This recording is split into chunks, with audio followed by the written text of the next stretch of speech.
in different time zones, in the different countries, in the different conditions across the different continents world over. We extend you a very warm welcome wherever you are, whatever time zone you are, and we hope you are taking care of your health, your wellness, and you're taking care of your family, you're taking care of your neighbors, your community, and all the people those are directly, indirectly associated with you world over. Ladies and gentlemen, today is 170th. That is 170. It's a 170th webinar, Making Education Relevant. What is the purpose of education? Why somebody should go to school? Why somebody should go to college? Why somebody should go to polytechnic? Why someone should acquire a particular skill or competency? And at the same time, what is the purpose of education? Is it picking up a job? Is it your culture, your social norms, or is it something personal which we have to take care of? Now, this evening in our series, we have got a very special program. The Honorable Prime Minister of India, he calls it the Asht Lakshmi. There are 8 beautiful states in the northeastern part of India. What a beautiful place. What a heaven on this planet, on this earth.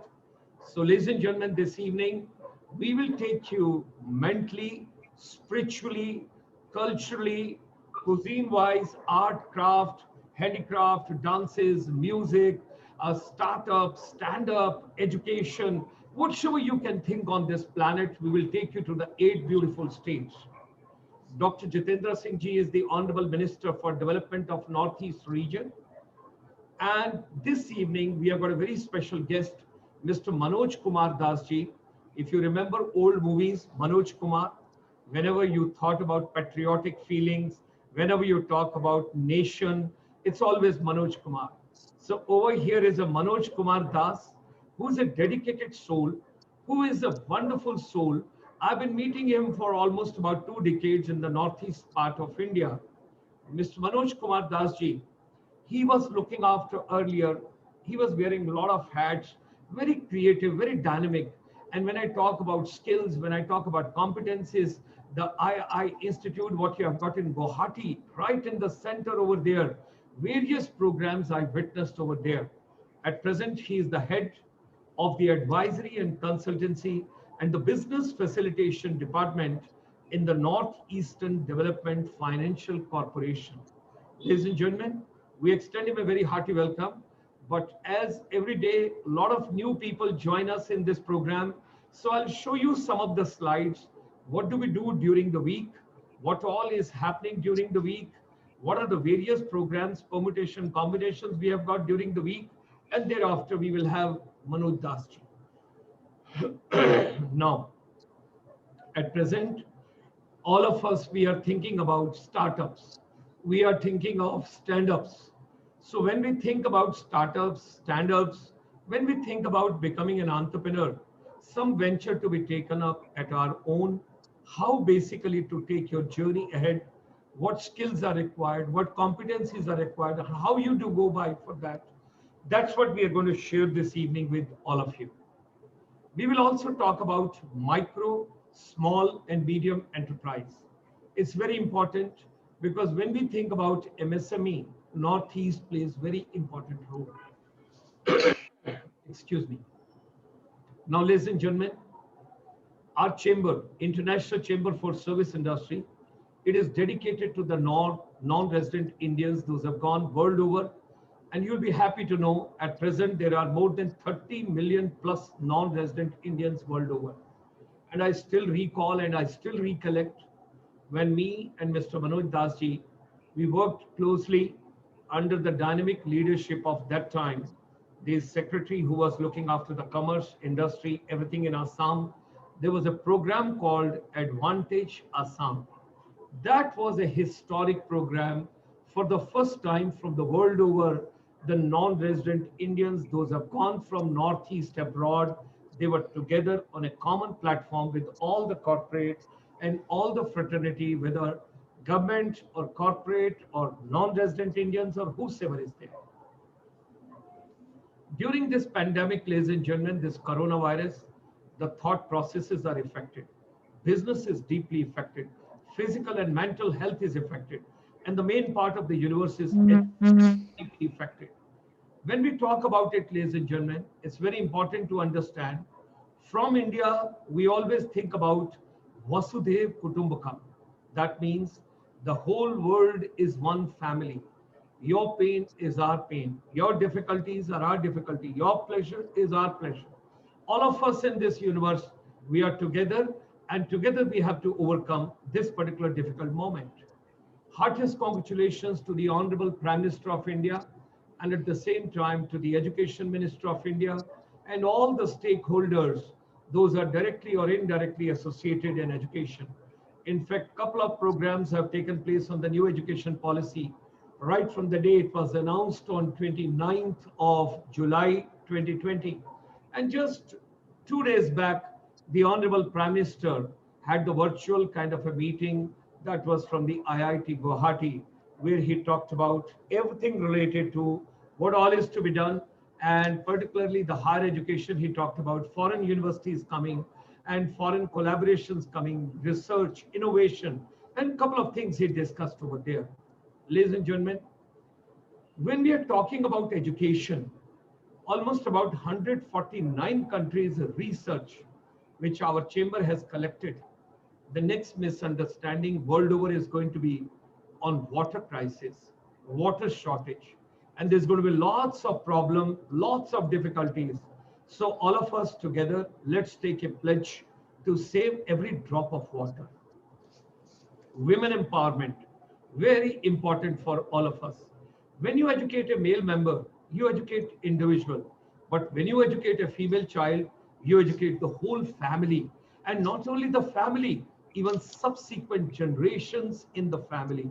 So women empowerment is very, very important. We all got to be taking care of the subsequent generations, what we have to talk about. Our chamber from morning till evening, almost 12 hours. From morning 9 o'clock we start, we finish at 9 o'clock in the evening. And today is a very special day.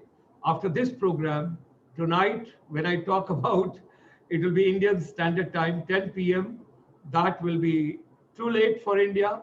But 10 p.m. today, we have got a special program coming up from Canada, and that is going to be on the psychography and the psychology of the children. So there's a beaming whole day. Anybody who needs any kind of an assistance, any inputs, anything you need, we are there to support you as far as education ecosystem is concerned. Another thing very important I wish to share with all of you, on the request of all the stakeholders of the education fraternity ecosystem, all teachers, all principals, all directors, vice chancellors, and students across from schools and colleges, from tomorrow onward, our timings for this particular webinar will change. Instead of 7 o'clock, it will take place every day at 5 p.m. There's a logic, there's a reason behind that. The IPL matches have started. Indians have got a psyche towards cricket. So once 7:30 the match is there, the preparation starts from 7 o'clock onwards. So thereby, from tomorrow onward, this program will come live to you. At the same time, you can watch this program on the YouTube also. Today also, you can tell your friends, open ICSI or open Dr. Gulshan Sharma on the YouTube. And this program is going live world over, where people are watching. So I wish to share with all of you that from tomorrow, please come for the program from 5 p.m. instead of 7 p.m. That is the change, keeping the entire global perspective in mind. Now, ladies and gentlemen, these are the programs which we are organizing throughout the week. Everybody should know what exactly are we doing. Monday, Tuesday, Wednesday, Thursday. Like today is Wednesday. So what do we have? It's a youth empowerment strategies. So Monday, Tuesday, Wednesday, Thursday, education, skills, competencies, startups, skills, and with that, entrepreneurship, 4 days directly taking on with the education and outcome of the education. Friday evening, we get into the fraternity of Lord Buddha, 500 million plus people. That has also gone from India when you talk about Buddhism. So Venerable Dr. Dhammapiya, International Buddhist Confederation, we bring to you live program and that you will witness from this Friday, 5 to 6 p.m., as I told you, from tomorrow. So we talk about what is Lord Buddha's teachings and what is the relevance of that in today's education system. Then comes Saturday. Saturday, 5 to 5:45 p.m., Swami Vivekananda's teachings for education, today's education, and youth empowerment that we take care of. With education, your health is also very important. And I must share with all of you, Northeast has got a beautiful flora and fauna. When you talk about nature, when you talk about greenery, when you talk about forest, it's a Northeast part of India, ladies and gentlemen. What a beautiful cover it has got. So every Saturday, we have got for you 6:15 to 7 p.m. That is Ayurveda for the global wellness. Immediately after Swami Vivekananda's program, we get on to your health and wellness. Then comes Sunday morning. You have a program coming live from California, Los Angeles, United States. Professor Satyendra Dhimanji comes, Shrimad Bhagavad Gita, and 10 principal Upanishad of India. What is the relevance of ancient heritage education system of India, and what is the relevance of that in today's education system? And then comes Sunday evening, we talk about India ASEAN trade series, and our focus is Northeast part of India. Don't forget to join us every Sunday, 3 to 4 p.m., India ASEAN with a focus on Northeast. And last program on Sunday evening, 5 to 6 p.m., because there's a purpose of education. So you want to start your own business, you want to become an entrepreneur, you want to get startup, you want to get into any kind of a stand-up, you want to get any financial assistance. So what is going on in micro, small and medium enterprise and your alliances and whatsoever, if you're already doing business, how you want to sustain and grow, that all is being discussed. So this is what we have got. So ladies and gentlemen, this is what I talked about Friday. This I talked about Saturday. This I talked about your health on Saturday. And this is what we got on Sunday morning.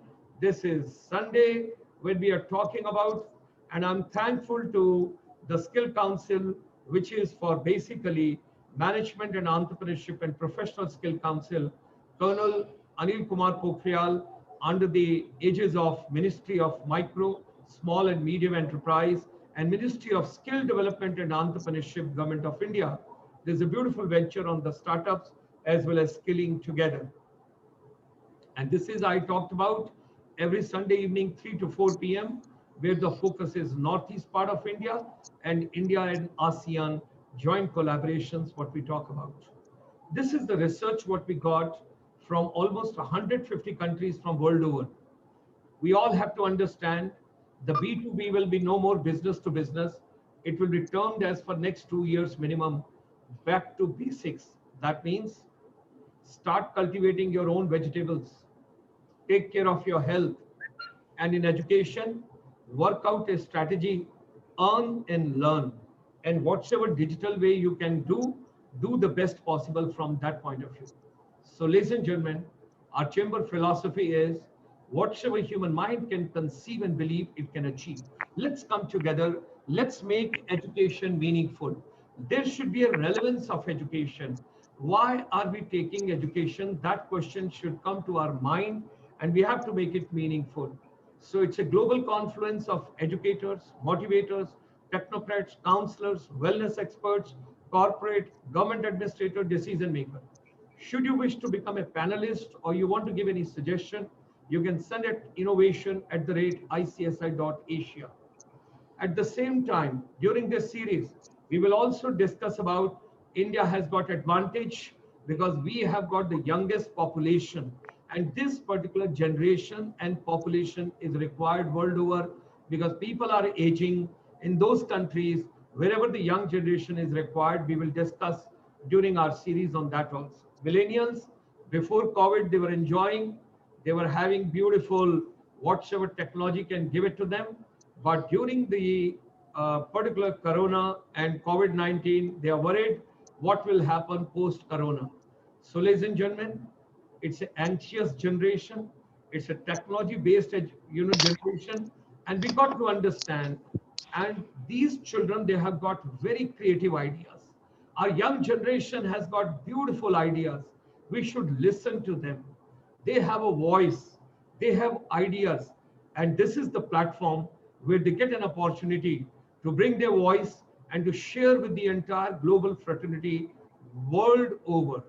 And we always say, let's understand what does youth want is very important for us to understand. As I was sharing with you, this is what the program I'm having on at this time. It is 170th program, and tonight you will have 170th program. And that webinar is going to come to you live from Canada, from Toronto, downtown Ontario. You will witness this night. That is mental health crisis in the youth, critical role in education. All the principals and teachers, those are watching this particular program, do join us tonight. And it's a 45 minutes mind-blowing program where we are going to talk about the psychotherapist views, and that is the psychological aspects. Every evening we get the stars, that is women empowerment. This evening we have got two of the stars. We have got Kanishka and we have got Vedanti. They will go live with the whole world and they will talk to us. What exactly do they feel about education, purpose of education, their dream project, whatever is there. So teachers, educators, counselors, principals, those are interested to get their children as a part of this particular program, and kids also, wherever the women empowerment we are talking about. If you are interested, get in touch with Colonel K.C. Menon. He is the regional advisor, Southern India for International Chamber for Service Industry, and he's taking care of this part, getting the stars of the evening. We can take 1, 2, 3, 4, 5 children every evening. So ladies and gentlemen, here is the historic moment. I'm privileged. I have got Manoj Kumar Das ji. As I made a mention to you earlier, he is the head advisory and consultancy in the business facilitation department of the NEDFi. This evening is dedicated to Ashtalakshmi. When I talk about Tripura, Manipur, Assam, Meghalaya, Arunachal, Mizoram, Nagaland, Sikkim, all the beautiful states which I have got, those 8 beautiful states. Ladies and gentlemen, Mr. Manoj Das ji, he had been associated with the Indian Institute of Entrepreneurship, which I was telling you earlier at Guwahati, and I witnessed a couple of programs over there. I saw the vibration, I saw the spirit, and I saw what all was happening when he was the director over there.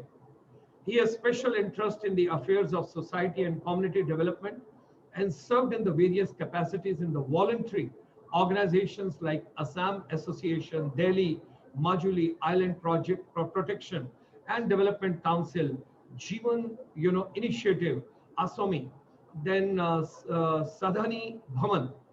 He was instrumental in commissioning of Srimanta Sankaradeva Bhawan in the national capital. He actively campaigned to make Sattriya a classical dance to get World Heritage status for Majuli. Ladies and gentlemen, music is very important part of education. If you want to remain happy, if you want to think positive, you should all enjoy music. Even if you don't sing, doesn't make a difference. Do the humming. Enjoy whenever you listen to the positive music, vibrant music, you enjoy. He also writes occasionally on tourism and development ideas. This is the synergy we got together. But at this point of time, tourism, hospitality, airlines, retail, they are on the little low key. We will talk about it. He loves to travel and he has visited US, European Union, Southeast Asia, West Asia, and a couple of other places world over.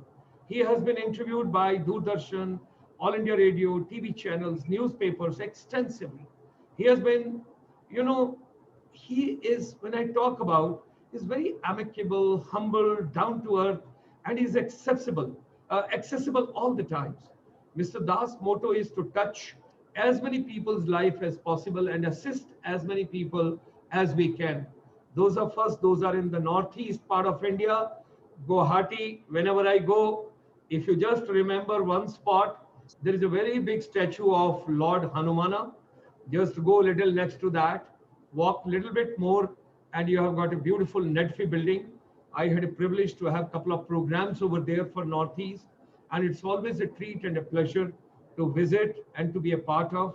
So those of us, those are looking forward to some kind of an assistance, I would request you, get in touch with him and take the vision ahead.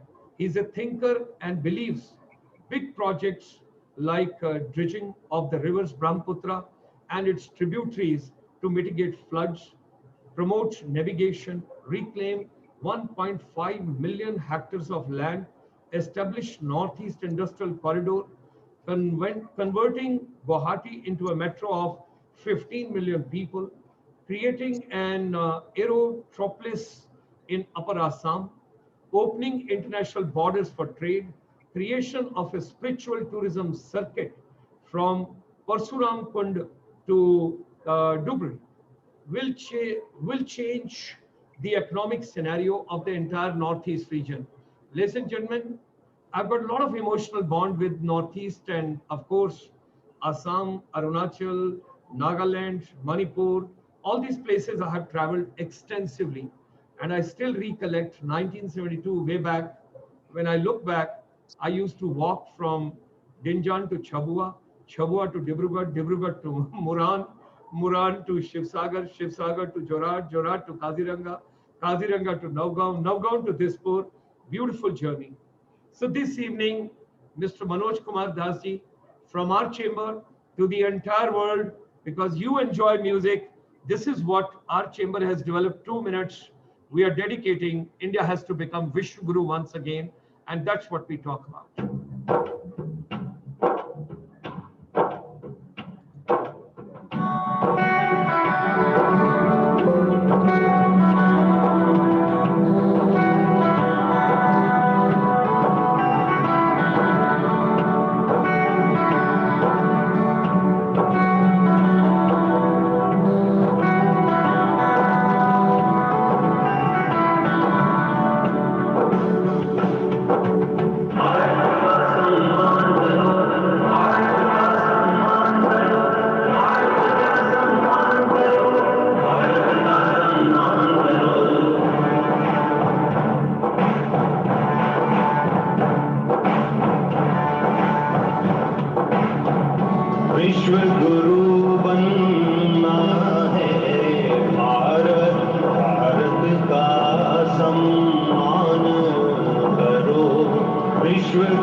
गगन कल्पना एपीजे कलाम और भगत सिंह बन जाओ, साहस भर के झांसी जैसा जीवन का बलिदान करो।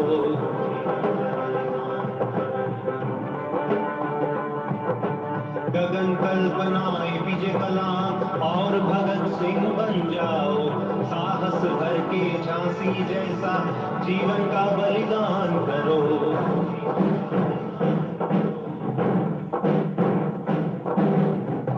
विश्व गुरु बनना है भारत, भारत का सम्मान करो। विश्व गुरु बनना है भारत, भारत का सम्मान करो।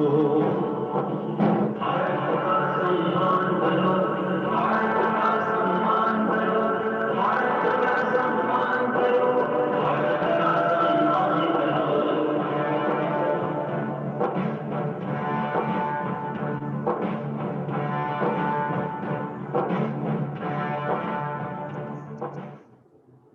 So, ladies and gentlemen, with this dedication to the whole world, during this corona, when people say that everything is lockdown, we created this song with the new education policy, and we have dedicated to the entire world.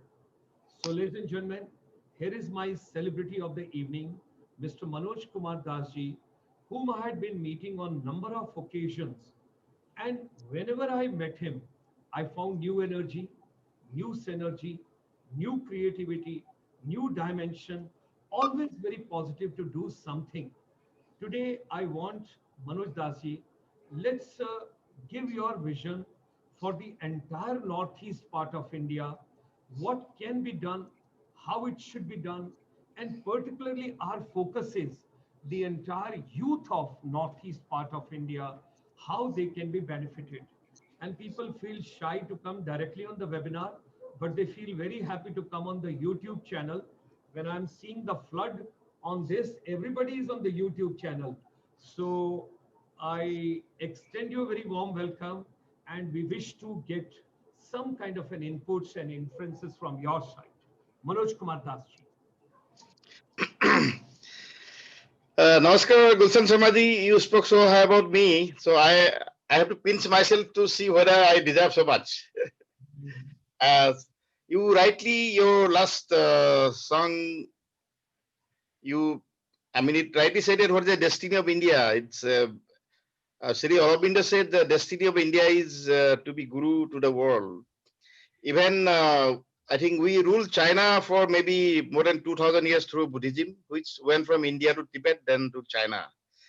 Maybe this age-old enmity is because of our intellectual superiority over China and all over the world. And we are destined to be the guru again, I think. And that is, there was a great going just before this pandemic. I think we launched our Swachh Bharat mission, then Skill India mission in 2008 to train more than 500 million youths by 2022. Then the huge investments, our GDP is going great, one of the fastest growing economy in the world. Everything was going great. Then suddenly this thing happened. And but now, as we are going into, I think the second week of unlock, it seems that people have forgotten about this lockdown and everything. It's very normal now. The new normal is quite normal. Nobody is scared of COVID anymore. And let me give you two more points about myself. I have joined as managing director of Naramek on 31st March in the midst of this pandemic. And I was traveling all over, and my family, my company, NEP people everywhere so scared. But then I found that, okay, I think using a mask, sanitizing, keeping the distance, and I think washing hands and taking immunity boosters has so far kept me safe. And that is what I suggest to other people also.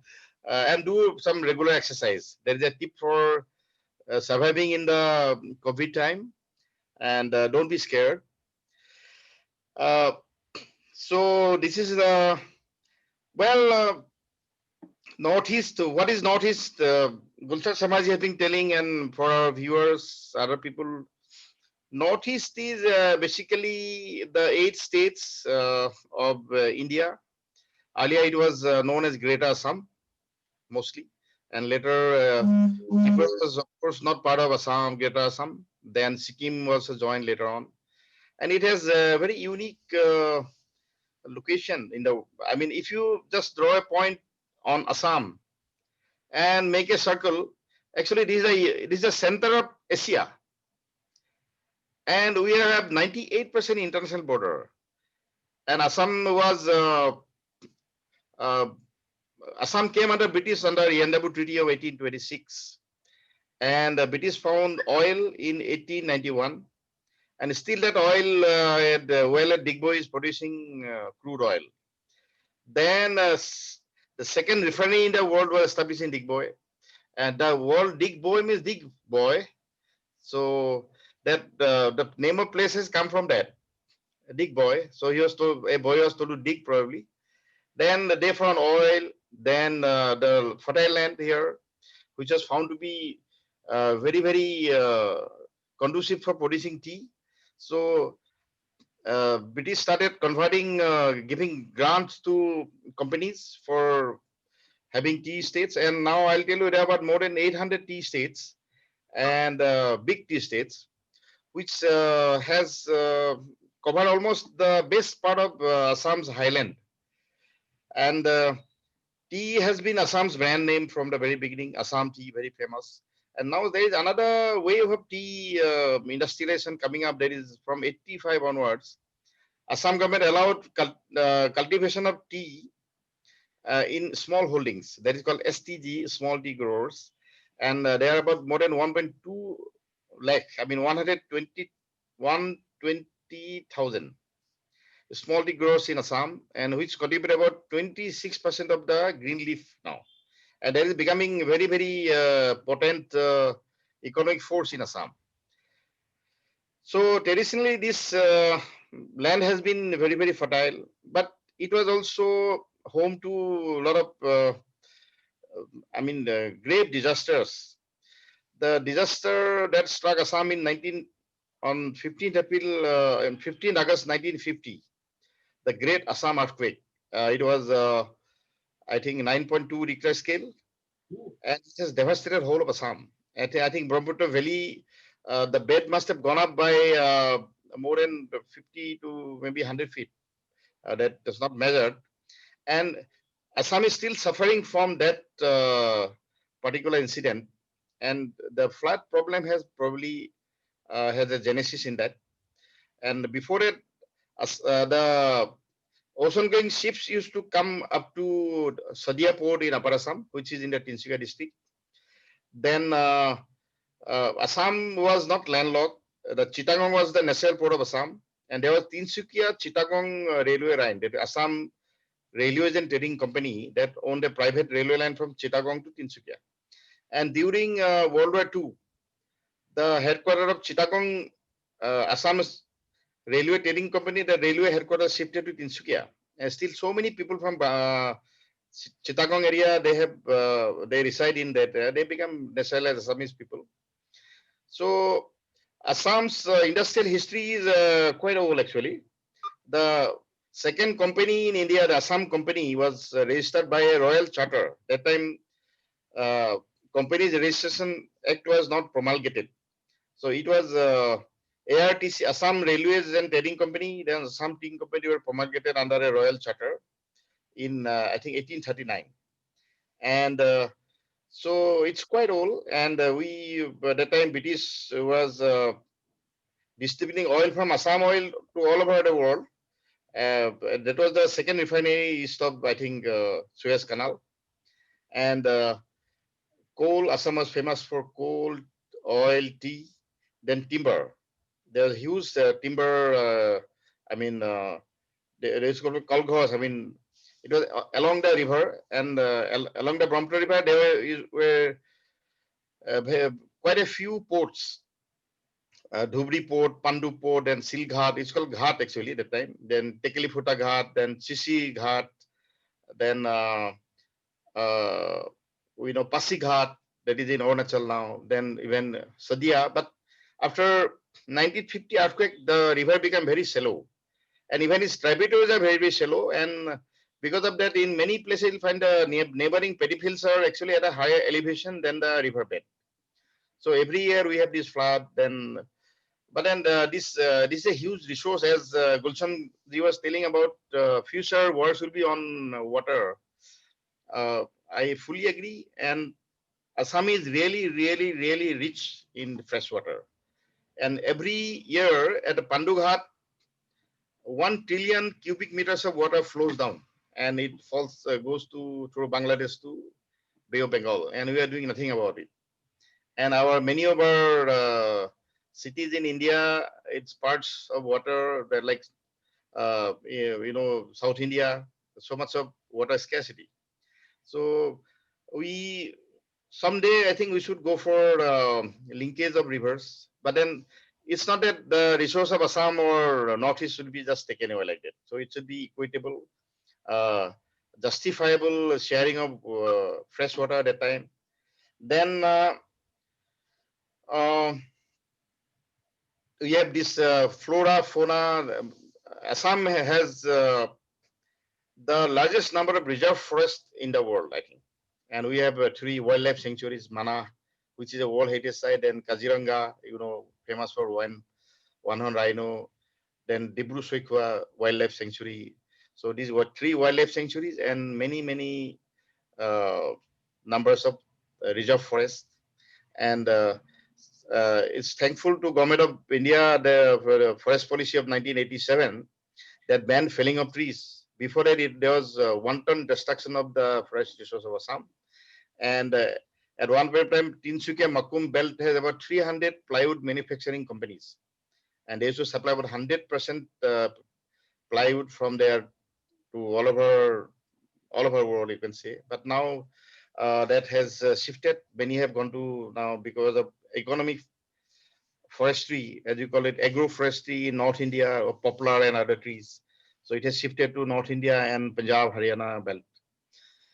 So what are the resources Northeast has? Number one, I said, is the center of Asia, but it is now actually artificially locked. Our borders should be open. As I think in my introduction, it is mentioned that I believe that unless we open the borders, we should make them resources. Now we think that, okay, if you open the border, I don't know what is the thinking. There is Act-East policy, there is a Look-East policy, but as I understand, there is no written Act-East policy. Gulshan Sharmaji, if you find a copy, kindly share with me. I don't think there is a policy, but there is no policy document. So I think our borders should be open. There is the talk of Trans-Asian Highway that I have been hearing for the last 30 years. Nothing is happening. Then there is talk of opening Steelwell Road. That road was called 1 Mile a Day Road during World War II. And Joseph Stilwell, the American general, he built that road in, I think, 300 days to connect Kunming from Pangchau Pass in Arunachal. And all supplies to the Kuomintang army was sent through this, oil and other supplies. And about 30,000 Chinese workers died in building that road. I think currently maybe that should be opened one day.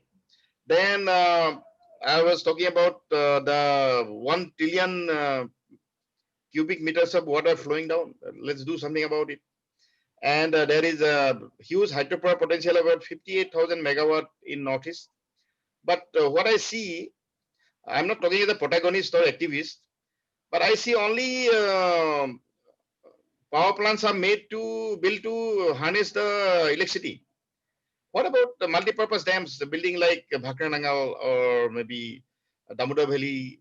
We should have, I think, some multi-purpose projects where we generate electricity, but the water is used for irrigation, navigation, pleasure, or maybe just lay some huge pipelines and supply to Chennai or Bangalore or Delhi, where there is scarcity of water. Then we should may supply to maybe Haryana also or Punjab. because the flow of water from Bhakranangal, maybe it is now reduced because of the siltation in the Gobind Sagar Lake or a place.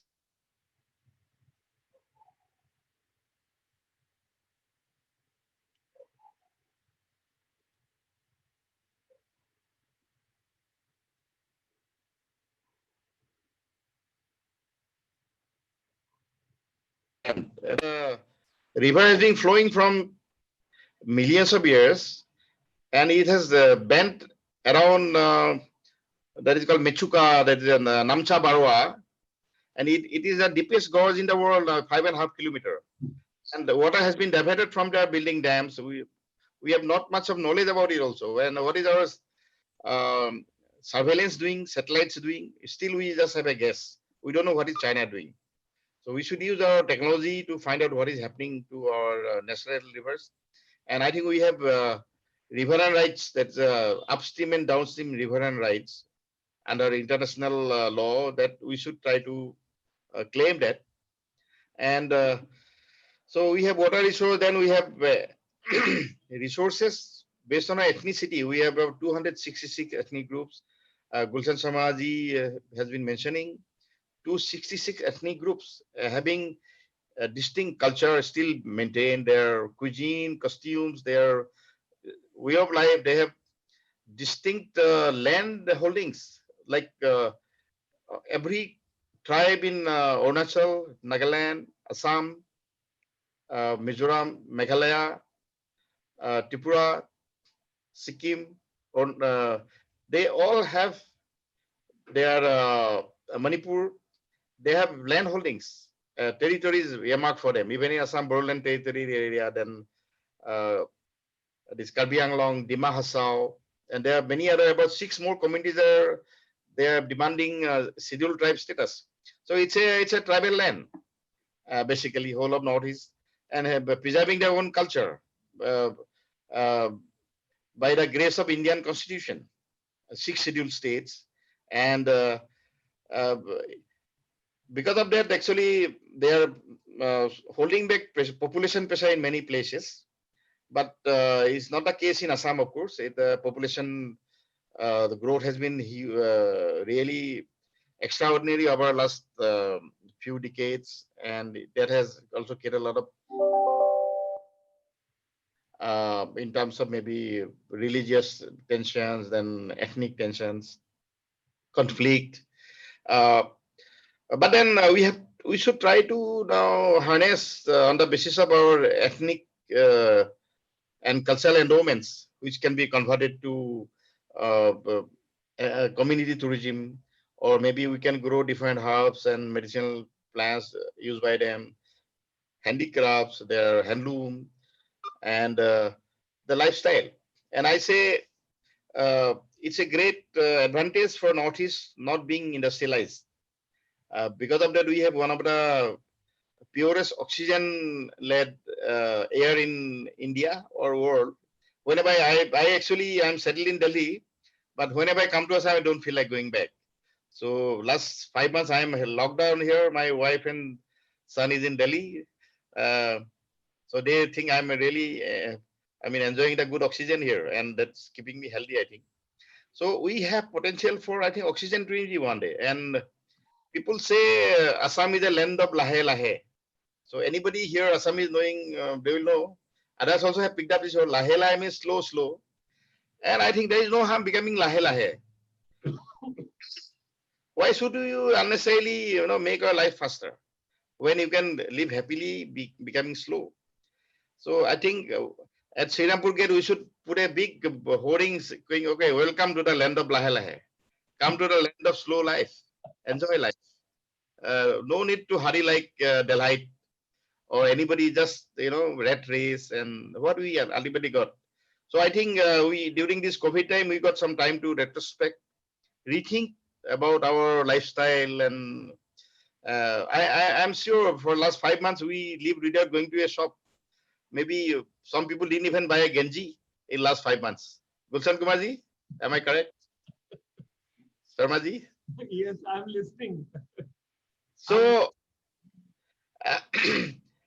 So this slow life is a definitely a gift to this region because it's so fertile. And I'll quote from the uh, writings of Edward Gate, who was Commissioner of Assam in 1905.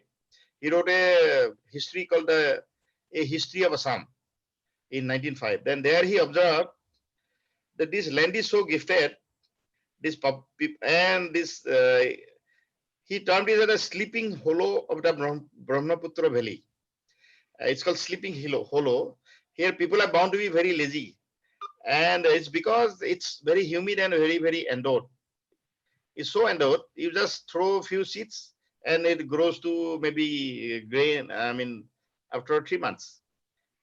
Life is so easy, and it's now largely organic by default, and that those has been actually advantage because of all that. And he said people are bound to be lazy here because of the endowment, natural endowment, and humid climate, and they will be always overrun by aggressive people from the hills and the west, and same fate awaits them for in next 2 or 3 generations.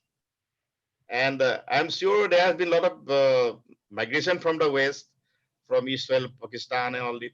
And I'm very sure that after 3 generations they also become lai.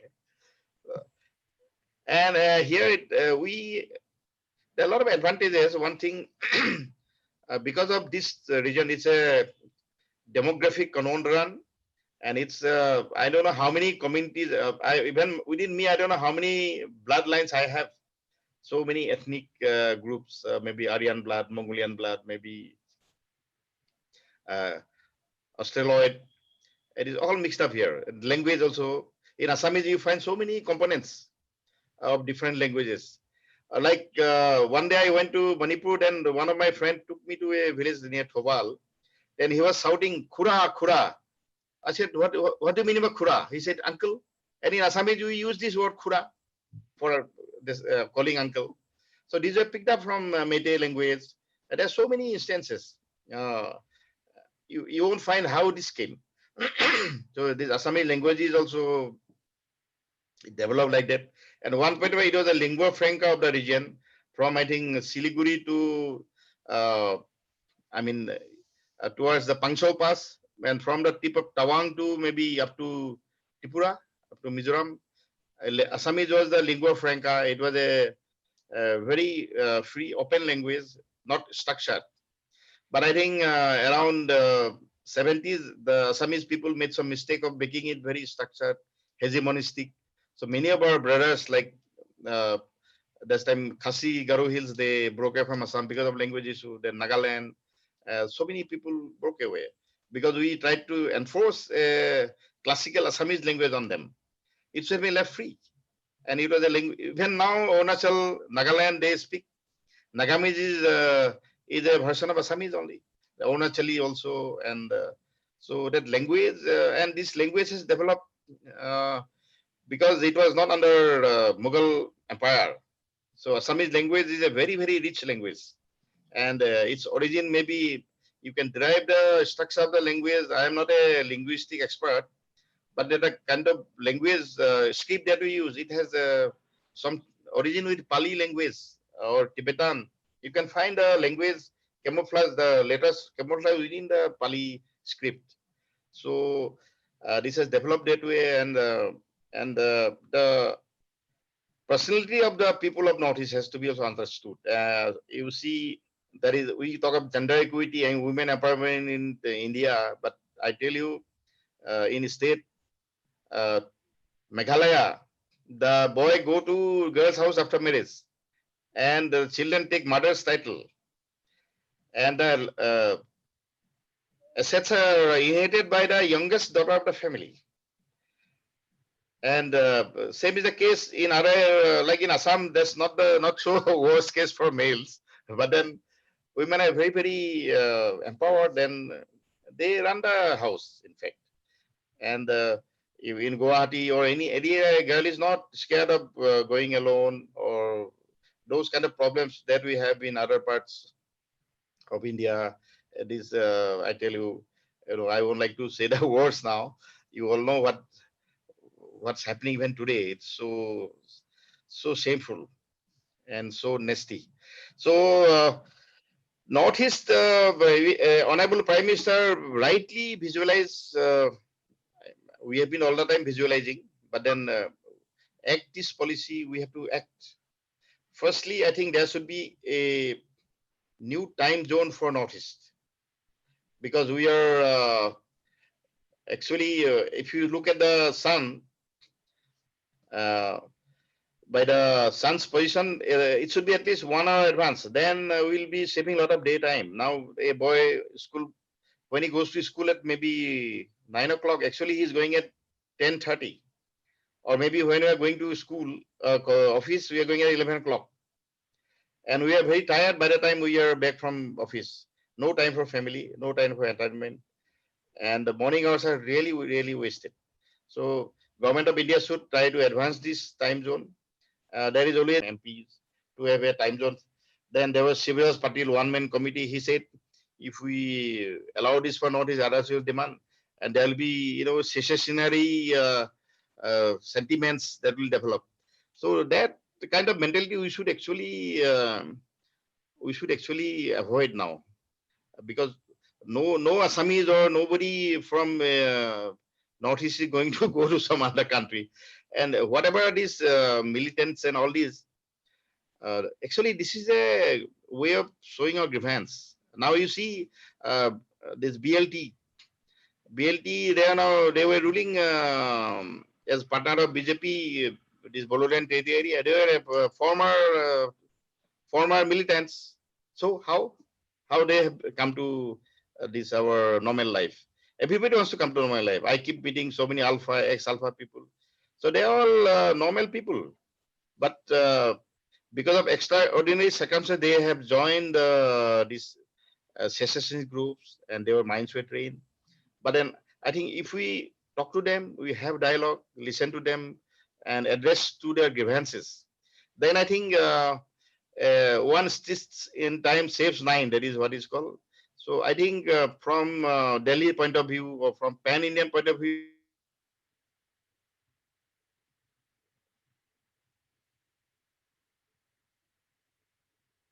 we forgot to give that one stitch on time. And so I think there should be more dialogue with Northeastern people and try to understand from their point of view.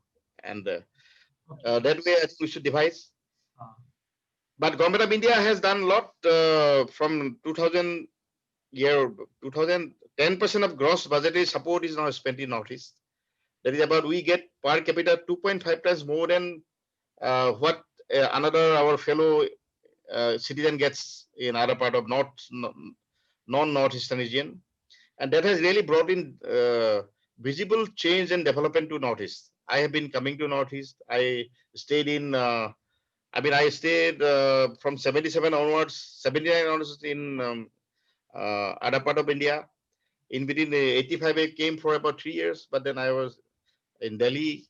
So every year I keep visiting, and you see a lot of change. Like now there is a 2.5 lakh crore investment going on right now in the highway construction, the railways, bridges, and so many other development projects, construction, and there is non-lapsable central pool of resources that has really brought in change in like our secretaries are built newly, medical colleges, hospitals, everything. And now with new education policy, I am a member of the high level committee for implementation of new education policy in Assam, and that is giving me that's why giving me an opportunity to look at how this is being proposed to be implemented. And now Government of India is going to spend 6% of GDP on education, and it will bring down, bring in vocational education from class 6 onwards. And that will really, that will actually be new skilling mission in India. Then there will be a lot of uh,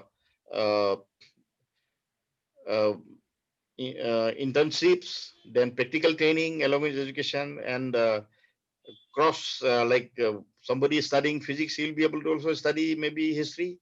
There'll be um, uh, universities in every district. Then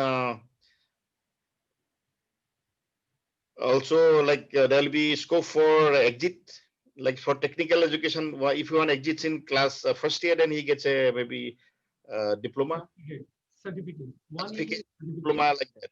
2 years is diploma, 3 years is degree. Yes, it Yeah. actually that was earlier practiced in NEDIST, Northeastern Regional Institute for Science and Technology, where because they found that many from Northeast they do not stick to the course all along. So that was implemented there, and it was found to be very successful. So new education policy is coming, and a lot of investment going on, and government of India is looking at Northeast with activists. But I think let's have a policy, actually written policy.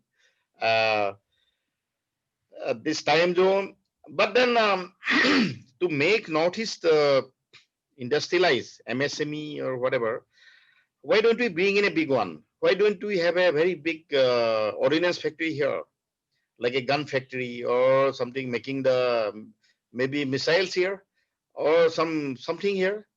There is no ordnance factory, and if we bring a big one like that, it will really bring in ancillarization, and also I think another industrial revolution here, because we have missed all industrial revolution. I think 2 onwards, all we missed. 2.0, 3.0, now 4.0, we are missing. Then IT revolution also we missed, despite having so much of potential. There is this connectivity issue is already there for the last 25 years. Why can't we have submarine cable coming to maybe Tripura, then from onwards, the linkage all along? Why it is not happening? Then we have so much of gas. So gas grid, actually, Government of India now has come out with the Indradhanush gas grid. So it should have come long back. Then we have about 6,000 billion metric tons of coal shale on Assam Valley, which is a future fuel. We can be converted to oil. I mean hydrocarbon fuel. So those should be, I think, now harnessed. Then we have below the Brahmaputra Valley, there is a very big basalt deposit, and basalt will be the future replacement for steel. Then we have bamboo resource we have been talking, and this bamboo mission has been launched, I think 2 years back, but still lot to be done there, bamboo. So why don't we try to harness this bamboo resource? We have about 60% of India's bamboo resource here. Then organic, we have been talking about organic, but then really in the right harness, organic mission is going on, mission organic value chain development Northeastern region. But then we need more, research centers, test stations, then innovation centers, so that we produce more. I mean, we come out with there is till now there is not a single NABL located lab in Northeast. See, that is what is happening, even after so many years of I mean talking. So NABL labs we should have. So many schemes are there, but then why it is not implemented, that we have to look at. And one reason I found why these subsidy-less things are not successful, because the subsidy is actually back-ended. First you have to spend, then take it. So this it's not happening. People do not have money to spend, then later on to claim subsidy. So it should be front-ended. Then secondly, in government spending, the Q1 in Northeast is rainy season. So you cannot spend during March, April, June. So hence the release of next, tranches doesn't happen. So I think there should be a special time zone for Northeast, special financial year for Northeast that should start from maybe January. Then there will be more efficiency in spending. Then Northeast borders should be open, and there should be more skilling centers in Northeast. And our boys and girls are very good in hospitality, then retail and other things. Even language, we are very good. So Japan government wanted to take 300,000 youth from Northeast to Japan as apprentices. So that's not happening in mass scale. Some people, few small sporadic way they are trading. So we can have mass scale training in Japanese language, then skilling, then taking to Japan.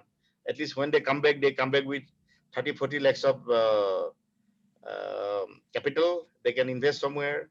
Right now, about 1 million youth have come back to Assam, Northeast, from different cities of India because of COVID.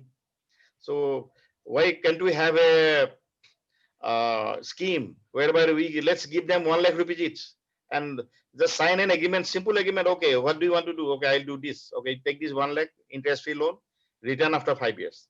Not much of money. It's about 3,000 crores maybe, or 5,000 crore will require. It's not big money for government of India.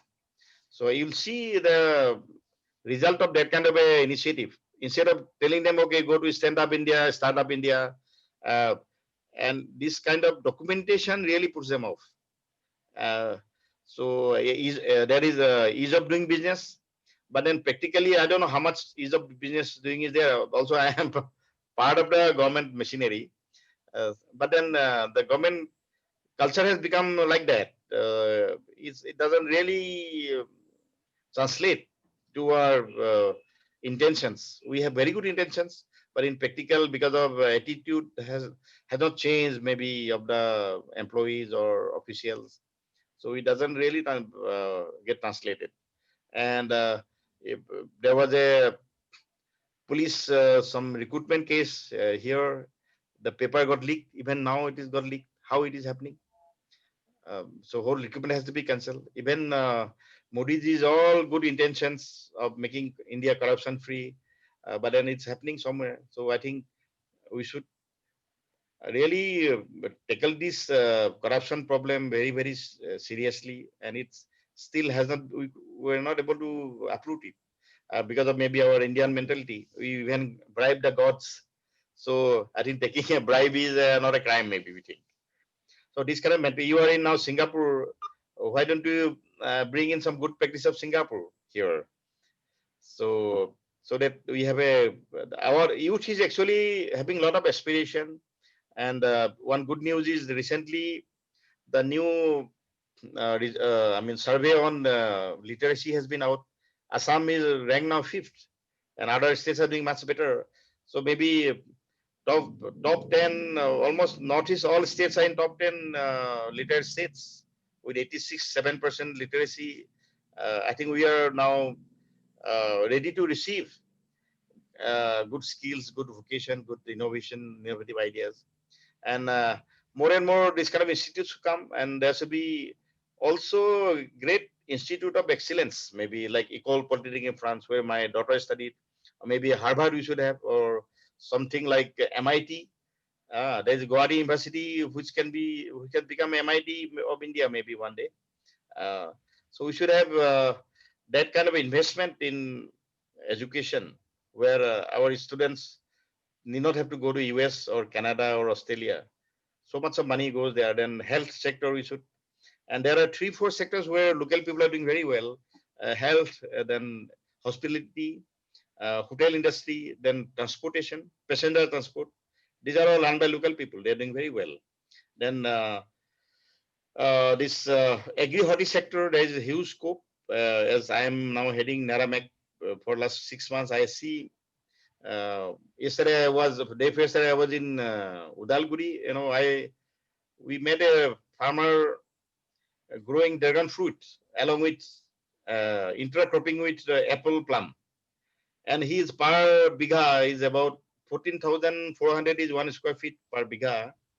He is making about 5 lakh rupees. So it is about 17 lakh per acre he is earning through dragon fruit farming.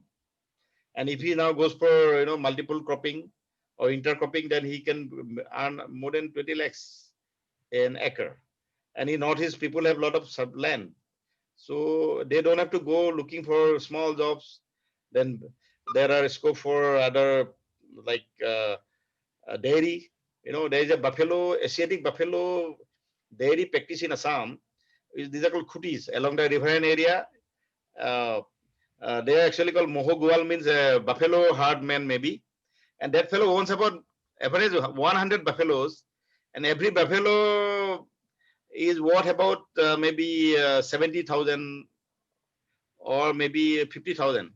So even if you take 50,000, he owns an asset of about 50 lakh, and it's a zero input game for him, because the riverine area is all grassy, revenue free, and he gets one of the best milk in the world.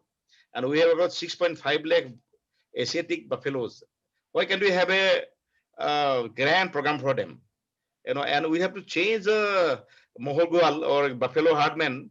Now nobody cares about him. That fellow is having a set of 50 lakhs, but nobody cares. But we should make him a cowboy, maybe clad him in jeans and giving milching machines, and let him convert it to very high-end, high-value products. Now the milk he produces, he doesn't know what to do. He sells, and because it gets destroyed. And one day I tell you, I was in Pasighat. We were camping in a riverine, we call it Chapuri, Sandy Island. And my good friend, Mr. Oma Kapang, who was earlier Minister of State for Tourism during Bajpayee government time, we were there. So morning we didn't have water to drink. So the fellow, he said, sir, I can make water from milk. If I put lemon, it will split and you will get the water, pure water. So that is how he's using milk there. At that time I thought, okay, why not this? So we have to be very, very innovative in terms of finding our ways of doing business and also marketing our products. Like we have in my district of Dhemaji, there are about 250 varieties, species of rice. These are very, very high value rice. Like we have red rice, then we have jasmine rice, then we have also black rice grown in Northeast. It was earlier grown in Manipur, but now in Assam it is produced in huge quantity. So red rice has beta carotene, which is rich in vitamins. Then black rice has anthocyanin, which is antioxidant. Then white rice, we have sticky rice also. It has carbohydrate. It gives energy. So if we blend three of them, you get something very, very immunity boosting rice. But I tell you, despite our rice culture, rice civilization here, the Food Corporation of India doesn't really procure rice from here. You know why? They say it is because of high humidity content. But I am throwing a question back. Thailand is the largest exporter of rice in the world with about 11.6 million tons of rice. And it is equally humid like Assam or Northeast. So why if they do not face this problem, how come Assam or Northeast is facing problem? So I think there are some kind of generalization of this region, also to make it a dumping ground for producers in other part of India. I tell you, we bring in about 15,000 crores worth of fish every year. That comes from as far flung areas as Andhra Pradesh. Then 10,000 crores worth of egg from Andhra Pradesh mostly. Then about 5,000 crores worth of milk like Amul and all these, they come here. Then now even pork, which has a similar market about 1,000 crore. So these pigs come from areas like Gujarat here, which is what about 550 crores. Then potato imported every year about 600 crores. That we found out from one study by NEDFi recently. We are doing a study on cold storage capacity. So that time this particular strategy came out. Then also onion, everything like clothings. So if you write down the things that we use from morning till night, also around in our house or everywhere, about 95% things are imported from outside the region. And the local economy is not growing because of it. It's bleeding. Even for education, our students go to Delhi, Bangalore, Hyderabad, Chennai. So then health, they go to, if you see a flight from Assam in Chennai, you will feel that whole Assam is sick. Somebody is coming with a pipe here, somebody with something here. All people after treatment, they come board a flight and they feel so sad to see all that. So why can't we have those kind. I think Nikki Aig or other people. I mean, we should make a master plan of developing Northeast with in right earnest, and we should. If you are sincere, then there is a lot of but Northeast will definitely give back to India, and this will be the, as I said, center of the of Asia, or let's make it center of universe one day. And I tell you, this is the center of happiness in the world. We have the capital of happiness in Thimphu, Bhutan. So Assam cannot be so unhappy all of a sudden. So there is a crescent of happiness that flows out from Bhutan till maybe Myanmar and that way. So we people are happy-go-lucky, and let's promote that. We are happy people. We are happy the way we are. So let's not mess with lifestyle much. So let's try to develop organically and step by step, slowly. The people are very simple, but they have a lot of self-pride. They do not have much ego, but then they are also their ego can be hurt very very quickly. So we have to understand, and I request the people from other part of India to understand that there are a lot of Chinkis in Northeast also. We are very much Indian, maybe more Indian than Indians. Uh, that from the childhood, I was born and brought up here, so the kind of the Indianness that is ingrained in our culture or mind is cannot be fed on by others. We'll remain Indian. We are Indians, and we are part of greater Indian civilization. So our great Guru Sankaradeva, he 600 years back, he united. Then we had a great emperor called Kumar Bhaskar Burman of Assam in the when I forgot the year. So that time Hiuen Sang visited Assam, and he and Harshavardhan of that is Thanesar, that is near Kurukshetra. They both visited Nalanda University, and their seals were found now. The of Kumar Bhaskar Burman. Then his daughter Rajkumari Amrit Prabha was married to Megha Burman of Kashmir, and she commissioned Amit Prabha commissioned Kalhan to write the Chronicles of Kings of Kashmir. That's the Raja Tarangini. Then our great Rukmini was married to Krishna and Dwarka. Her father was Bhishmak, and that Vidarbha region was somewhere near Teju. You will still find Bhishmak Nagar, then Sisupalgarh, all these historical places are still there, mythologically there. But then our great another princess Hemu Aido was married to King Badufaya of Burma, and under her in her name they have this Bhamu. Actually, it was Hemu, but then Burmese made it Bhamu. So you know about this Bhamu city that is named by Assamese princess. Then there was another great princess from Tezpur. Her name was Usha, and because of that, there was a war between the Banasur of Tezpur, that is called Sunitpur that time, and there was so much of blood was spilled. That's why it's called Sunit, means blood, the city of blood. And Usha was married to Anirudh, the grandson of Krishna, and after her name there is the Usha port, Okha port. Gujaratis call her Okha, but basically she is Usha from Tezpur. So there's so much of historical linkage, mythological linkage we have. And last but not the least, I will quote a sentence by Robert D. Blackwell, who visited Assam in, I think, 1998 or 99. So we took him to Kaziranga by boat.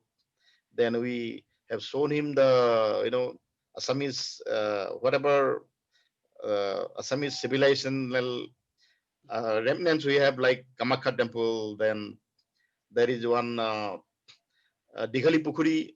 You see a very big tank near High Court. Actually, that was dug by King Bhagadatta of Kamrup, and he marries his daughter Bhanumati to Duryodhan. And that was we have a ceremony of lifting the water for bathing the bride. So that tank was dug by him, as per my reading somewhere. So these are all mythological links with the pan-Indian culture.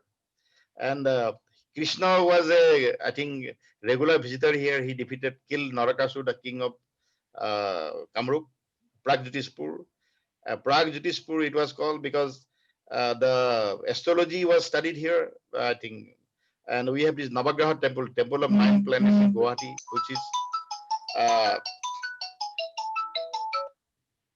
which is I don't know how many years, 1,000-year old. So Rabadi Blackwell said that you have this million-year-old wildlife when you saw the one-horn rhino. Also, you have millennia-old civilization. That is the uniqueness you Northeast has, and you must catch. I see a great future in Northeast as the land bridge between Southeast Asia and ASEAN countries or China or Pacific Rim, and this can only grow, cannot go regress. So with this great hope of future for Northeast, I conclude my speech here. Thank you, sir. Thank you, Manoj Dasing. My specific thank you very much for everything. You gave such a vast canvas and the historical perspective and everything, the culture, the art, the craft, the cuisine, everything you gave, historical linkages also. I just want that 5 points if you can give, because you made a mention that 1 million youth have come back, and that is only exclusively in Assam. Similar way, there are children from other states also in the northeast point of view. So if you can give me 5 point agenda from the youth point of view, you have been associated with the IIE also in the entrepreneurship. What are the 5 suggestions you would like to give to young generation?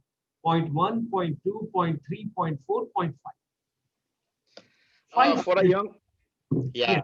Yes. So for a young generation, I said they should be innovative, and they should actually, there is an Assamese saying, it is called Usoror Puthi Kholiha. That's a small fish of nearby, and Duroi roll boil. They're a big fish of the faraway land. So try to respect the small fish of nearby areas. Okay. So whatever we have, respect your land, respect your culture, respect the whatever we have. So try to build on that, be innovative, and we have to change our work culture. Work culture we have to change. We have to try to build a healthy work culture. And firstly, we should try to come out of our comfort zones. Then only become entrepreneurs. Take calculated risk. Start something small. For a student, okay. Can you take out your pocket money by doing something? Then that will teach you, how to operate in the market. So there is one point: change work culture. Try to look for opportunities, grab it. Then empower yourself. Get the right education, right skill, and right lifestyle. Now I see a lot of youths, doing a lot of material abuse, drugs, drinks, this, that. It's not life, actually. First, you have to, like in our Hindu culture, whatever, we have 4 ashrams. One is Brahmacharya, that is up to age of 25. You must only study and acquire knowledge and skills. But our boys and girls now, they are after, good life. Actually, they should try to devote themselves in acquiring knowledge, skills, not others. Not running after boyfriends, living together, drinking, partying. Okay, do that. But then that should be maybe 1% of what you do. So changing lifestyle, then trying to build on the foundation their parents have given them. And now I see so many people, like parents have worked hard to maybe start a shop only. But this fellow, he will go there and work for some company out there. He will not try to build on what he has, his parents have already gifted him. So many businesses close down. They're selling the property and buying a small flat in maybe Bangalore for a small job. But now they're understanding, like, there is a early burnout in the IT sector. Nobody is employable maybe after age of 45. Then you have to see what you what you will be doing after that. Don't look at what is today. So it should be long-term vision planning. Then I think we should treat, I mean, you go and study outside, but come back. Get knowledge and skills outside, experience outside, but work here. There is a lot to work here. But And yes, and future is here. okay. These are the 5 things I tell to the youth. Right, very nice. Like you are the head of the advisory and consultancy and business facilitation department of the Northeast Development Finance Corporation. So these youth, when you gave a very good suggestion that these youth, if they invest initially small ones, start some venture and go ahead, does NEDFi have any such program for these children? Does NEDFi support any such venture for the children? See, we have different schemes. Like we have a scheme for women entrepreneurs, Okay. which is given on 8% interest, which is one of the lowest in the industry. Then Northeast Enterprises Development Scheme. Then of course we have also we have one venture capital fund. There's 100 crore fund, the Northeast Venture Capital Limited. Anybody coming out with I mean innovative ideas that we fund. Then we have NEC, Northeast Skill Society for Handicraft and Sustainable LP, livelihood promotion. So under that we have promoted like water hyacinth as a craft. So now we have more than 20,000 artisans trained under that, and we market their products. Then we also trying to develop new products like large cardamom. So there is a reed of large cardamom. We are trying to weave mats out of that. Then banana fiber we are introducing. Then medicinal aromatic plants. We have a R&D center in Khetri. So there we have a repository of medicinal and aromatic plants that can be cultivated commercially, like vetiver, citronella, lemongrass. Also, there is a germplasm of rare species of medicinal plants that is under DBT, Department of Biotechnology. We have a repository. We have collected species and kept it. And okay, I have saw a message. Then this message is coming all the way from London. Oh, thank you. Salute. This is from London. We will give us the opportunity to speak for a minute. She's right over there. Yes. Then I am. So these are then we have a mentoring. That is, there are business mentors we have. So there is retired bank officials who sit as mentors. Anybody coming, so we don't allow them to talk to first to our officials, because the officials talk business. So they talk to a mentor. Mentor will maybe modify the idea somebody has, and then they will put to the right officer. So that way we have mentoring cell, then business facilitation. Then we also do a lot of other like mission organic value chain development for Northern region. That component B I am handling myself. There is about 85% subsidy and front-ended for processing of organic produces. So this kind of all initiative we have. Then we are also disbursing the central capital investment subsidy under NEIDS, Northeast Industrial Development Scheme.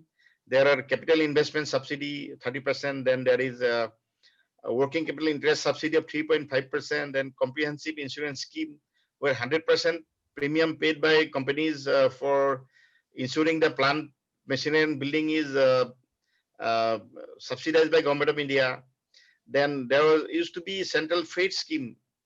Now earlier there was a lot of misuse of this transport subsidy scheme. You may be knowing, you must have heard about it. So now it is modified. But these all have also really helped coming up of industries in Northeast. Now we have the longest biscuit factory in I think India, set up by Britannia near Choigaon. We have bamboo park, bamboo technology park that is also near Choigaon. There is about 80 km from Guwahati. We have food park, mega food park. Then there are very, very big companies coming like Patanjali, then Dabur, they have come. And I tell you, They even beekeeping, there is for honey, there is huge demand in those companies. They recover 10,000 metric tons of honey for processing. And beekeeping can also start in a very big way here. It's zero input almost. So there's a lot of scope for like organic farming or composite farming. They can go for duckery, poultry, local chicken is in much demand. Then goatery also one can do. Goat meat is, mutton is sold at about 750 rupees a kilo. And it is almost, goats eat anything. And maybe on a hillside, we can make a boundary and, set up a modern goat farming. Then, as I said, Asiatic buffalo based dairy. Then all these things are in short supply. Even cattle food, poultry food, feed factories, they can set up small way. So they have to be little innovative. And now maize is grown in large quantity here, which is major component for feed, cattle feed or poultry feed. And of course, I tell you, I actually take 5 names. Like there is called Ha, is duck. So much of water in Assam. We can really go for big duckeries. Then Ma is actually this what do I say, grams. About 400,000 tons of green gram is imported from Burma to India, and most of them come to Assam. Then black gram, 100,000 tons from Burma. Those can be produced here. Then dragon fruit, as I said, and but we have to get the best variety planting material maybe from Thailand or other place. And in post-COVID, at Naramek, I have taken up 31 village, one product projects based on one tambon, one product of Thailand. So I am trying out. We'll produce one particular item in one village so that it is found in large quantity, and then that way it will be easier to process, market, brand, and sell. So I have taken up 30 villages. Maybe I'll talk about it later on. So it's yeah, but they have to come. And but one thing is that we need a lot of mentoring here, and I am thinking of starting a mentoring society, which I will be calling maybe NEMS, Northeast Entrepreneurs Mentorship Society, where Gulshan Sharma ji is one of our advisors. Okay. Okay. NEMS. Okay. That is, I plan to do post my retirement. I would be more than happy to assist for anything. Now let me tell you my emotional bond with northeast part of India. The youth are next to our heart, to our chamber. And when we talk about it, you'll be surprised to know the lady is joining us all the way from London. She's our advisor of our chamber, International Chamber for Service Industry. And she's doing a NGO project in Assam. You'll be surprised to know. Dr. Barbara, I would request you, if you can just share your thought with Mr. Manoj Kumar Dasji. Dr. Barbara, are you there? Yes, I am. Hello. Yeah. I was so pleased to hear from you. Thank you for having me back. I so wished I could come to Assam. Okay. It's my favorite part, my favorite project in the world, and it's to do with the rhinos, which you mentioned. I'm a wildlife biologist. Dr. Barbara is our advisor based out of London for our chamber, International Chamber for Service Industry. Please go ahead. Yes, if I may, I will just quickly show you something wonderful about you. I mean, you will know all this, but it's just, just for the others who the other people. This is Assam. Who don't know, I'm just going to go to the beginning because for some reason, sorry, apologies to all of you. Slide 1 about these wonderful animals, which you of course know, and which have stolen my heart, and which Assam is looking after on behalf of the whole world. So I am thankful to you and the Forest Service and the police and everyone, the communities in Assam, who are doing this work, and we are doing a very small part to contribute. And it would be wonderful, to connect with you. Apart from, so there are 3 rhino bearing areas, big rhino bearing areas, or 4 in Assam. We work in 2 of them, in Kaziranga and in Pobitra. And in Kaziranga, we don't just have the rhino, we also have these guys. And of course, the rhino is the tiger is Indian national animal, but Assam has the rhino as its national animal. And there are many people who would like rhinos dead rather than alive. So there's the illegal trade in rhino horn is very lucrative. And people use it as a status symbol in Vietnam and in China and in some other parts of the world, but mainly Vietnam and in China. So the police is doing what they can, and we've been I asked, how can we help you to protect the rhinos? So this is what we've done. We set up this anti-poaching dog unit, which is supporting the forest department and the police. So they help with these sniffer dogs, which we had from tiny puppies. And we go usually twice a year to keep training them. And all these guys, they just wanted a job, and now they are dedicated conservationists, dedicated rhino protectors, and they put their lives on the line every day. They are a very competent unit, and they are the dogs are, their nose is 10,000 times more sensitive than our nose. So they can sniff out poachers and rhino horn, and they can help find injured animals and injured people. So they work under very hard conditions. You mentioned the humidity in Assam. It's a killer for me when I go. I run around with these boys through the jungle and through the fields, and it is a challenge. But they are strong. They are helping to protect the rhinos. They live and breathe rhino protection with their dogs. They live with them.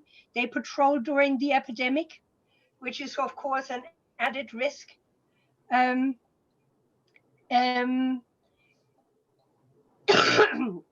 So you can see they work with the forest department and with the police here.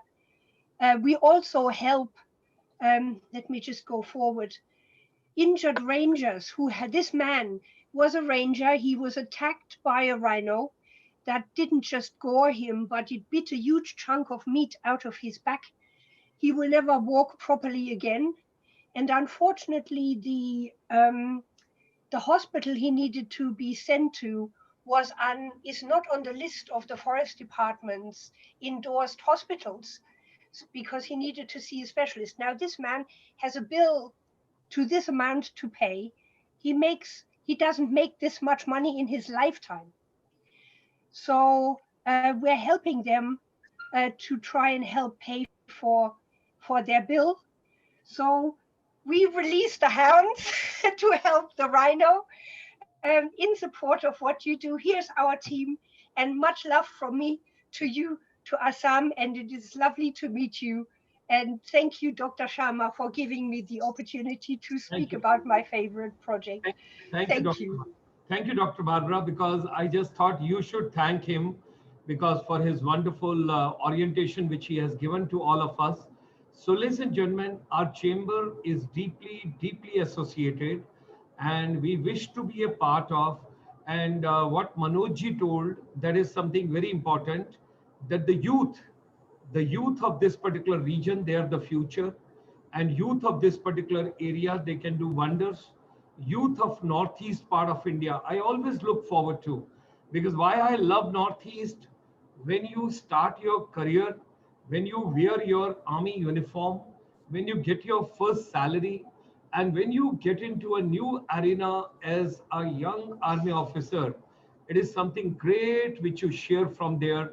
I owe a lot to the Northeast. Thank you, Dr. Barbara. Thanks for coming from all the way from London to convey our thanks to Mr. Manoj Kumar Das ji. I just wanted to tell you, look, our emotions with Northeast and Assam and all that region.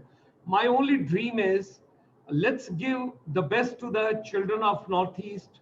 Let's give the best to the younger generation. Gulshan ji. Yes, please. Gulshan ji, see, I was associated with two projects. One in Povitara Reserve for Wildlife Sanctuary that Barbara has mentioned. Yeah. So I have taken up one project there to give sustainable livelihood, alternative livelihood to the people in the area. God bless you. Not have earning, they collaborate with the poachers. Okay. So there I have given a cluster for handloom during my II times, and we are training about 300 women in jacquard loom and producing high quality handloom products and giving them marketing, marketable market linkages. Also solve some of the problems like drinking water. I have set up one aero plant 3,000 liter capacity in the Povitara Wildlife Sanctuary area. Then second project, I was associated with the French government aided project. There is a 8-day Français development, AFD project.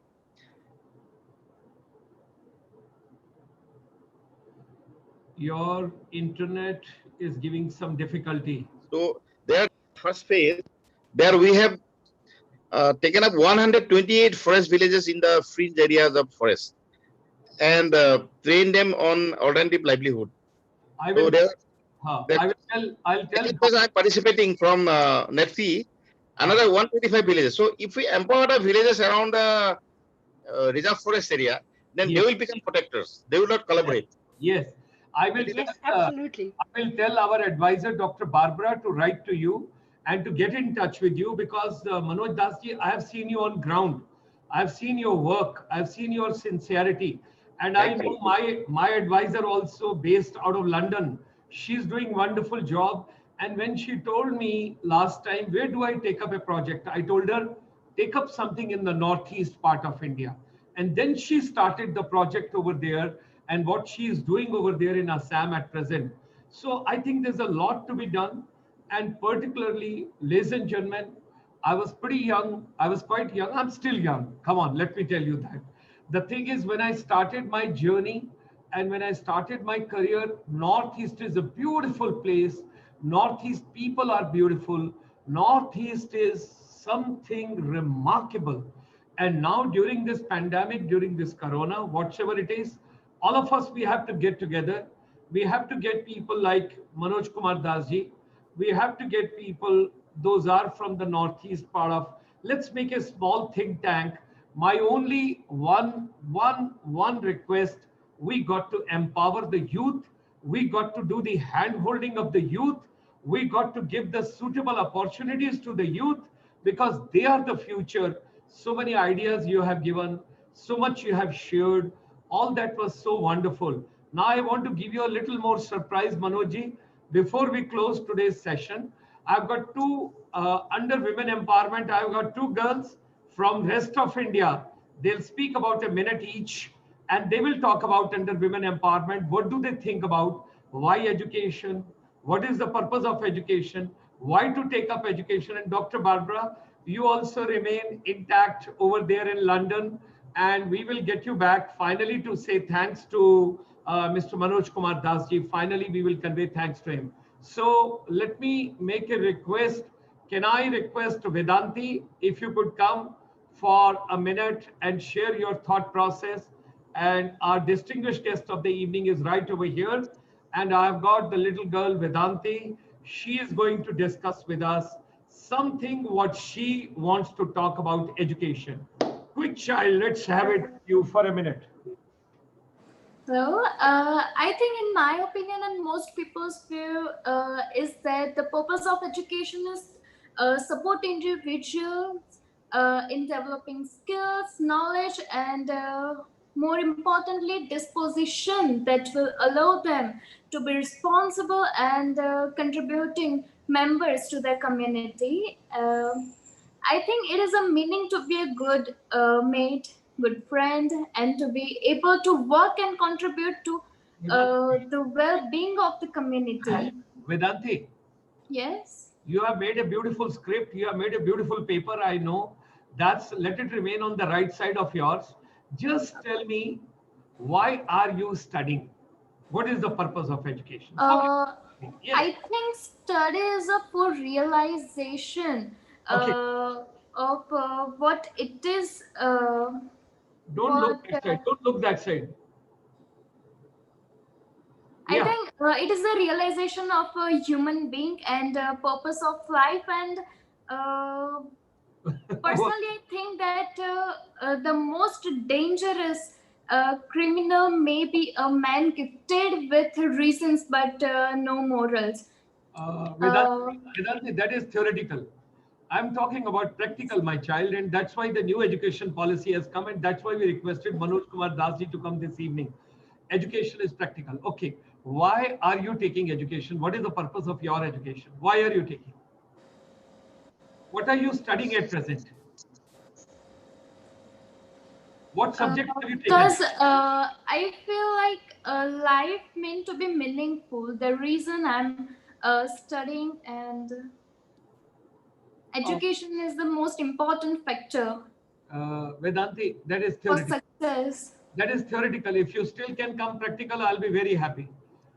Don't Because doubt. I wanna, Yeah, why are you? Why are I you? want to be What? success by my I can earn by my own. Okay, so you want to be economically independent. Okay, good. Yes. You want to be economically. So there's a purpose of education, economic purpose of education. Good, very nice. You want to be empowered. You want to be economically independent. You want to earn at your own. You want to give comfort to your parents, your family, and everybody. Okay, good, great. Thank you, Yes. Kanishka. Thank you. Yeah, Kanishka, let's have you. Good evening, sir. Good evening. How are you? What is your question today? I am here to talk about how to make your dream career. Wow. What is your So, dream career? No, no, no paper, no paper. no, it's Look nothing straight. here. Ah, But as of now, I am doing my final year in culinary arts. culinary art. Okay, great. Yes. Yeah. And what I have a small little to talk about how to make your dream career, and that revolves around What is something. your dream? My dream as of now is just to make sure that my job doesn't feel like work to me every day. Okay, so you want to follow your passion. You want to Yes, enjoy your and job. Okay. What yes. job do you want to take in culinary? As of now, I want to work in a restaurant, and I'm also interested in food styling and photography. Okay. So I'm working towards that. You want, And you want to start a small thing at your own, or you want to work for someone in it? no, I don't think entrepreneurship is something that is my forte. Very good. You're So very clear about it. You're very clear about it. Good. Very nice. You would like to work for someone. What kind of a restaurant?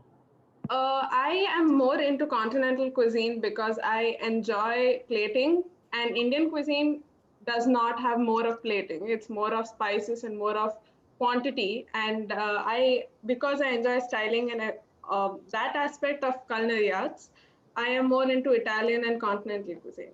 Okay, very good, very good. You are very clear about it. You want to work for someone, you want to go for continental. That is the clarity of the thought, because you don't want to start your business because you understand that is not my cup of tea. You're very clear about it. That is the way.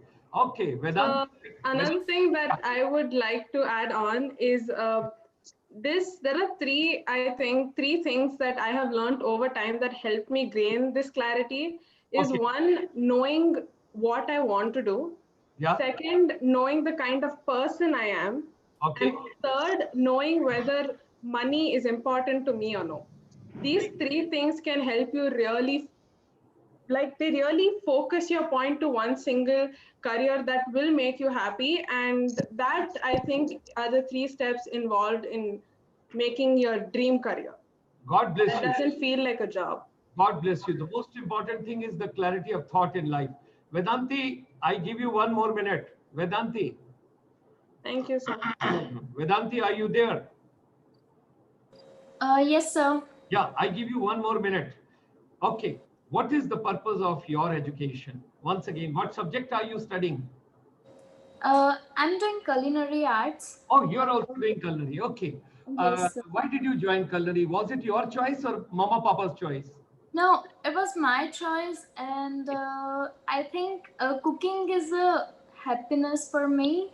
Oh, ladies and gentlemen, in 2020, after a great research on all the planets, we found one girl who enjoys cooking, because every girl nowadays looks forward to let the food come from outside, the fast food we all should eat, no cooking. I'm very happy she's in culinary. God bless you. And you say that the cooking you enjoy. Okay, good. Can you name the best chef in India? Chef Vikas Khanna. Vikas Khanna. Okay. So first thing, clarity should be there. The male are better chef, with due respect to ladies. Male are very good chef. Okay. Which is your favorite program on the television when you watch cooking or baking or culinary or something? If any item which comes on television, which is your favorite program? There is a one show, Raja Rasoi or Anya Kamaniya. God bless you. You're very clear about it. That's what I wanted. So now you are getting more clarity. Have you understood now? Because Yes, sir. who you are, what do you want in life, why are you studying, what do you want to become, that should be very, very clear to you. So Kanishka and Vedanti, God bless both of you. Such a pleasure. Thank you, sir. And let me just get back to my main guest of the evening. Thank you very much. And I would request Dr. Barbara, you propose a vote of thanks now for Manoj Kumar Dasji on behalf of our chamber, because he came all the way.